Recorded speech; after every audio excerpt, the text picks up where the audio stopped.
ارتفعت أسعار الدواجن بشكل قياسي خلال اليومين الماضيين في مختلف المدن المغربية، بعدما أصبح ثمن الكيلوغرام الواحد من الدجاج يتراوح ما بين 20 و 24 درهما، ما دفع بشريحة عريضة من المواطنين إلى التساؤل عن أسباب ذلك. وأوضحت الفيدرالية البيمهنية لقطاع الدواجن أن هذا الارتفاع يرجع إلى مجموعة من العوامل، منها ارتفاع أثمنة مكونات الأعلاف في السوق العالمية منذ اندلاع الحرب الروسية الأوكرانية،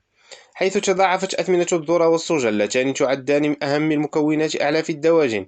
ما تسبب في معاناة كبيرة للمنتجين، إضافة إلى تبعات أزمة جائحة كورونا. ويرجع جزء كبير من هذا الغلاء في أسعار الدواجن بحسب المتحدث ذاته إلى ارتفاع درجة الحرارة خلال موسم الصيف، الذي يعد أيضا من العوامل التي ساهمت في ارتفاع أسعار الدواجن في الأسواق المغربية، حيث تتسبب موجة الحرارة في انخفاض مستوى نمو الدواجن، مما يقلص بشكل ملحوظ مستوى العرض ويساهم أيضا في ارتفاع كلفة الإنتاج. وأكدت الفيدرالية أن ارتفاع أثمنة أعلاف الدواجن رفعت من كلفة الإنتاج التي تتراوح اليوم ما بين 16 درهم و 16 ونصف، الأمر الذي دفع بالعديد من المنتجين إلى التوقف عن نشاط الإنتاج، وبالتالي قل العرض مقابل الطلب، خصوصا في موسم الصيف الذي يرتفع فيه الطلب على لحوم الدواجن بسبب الأفراح والأعراس وتزايد أنشطة المطاعم ومحلات الأكلات الخفيفة.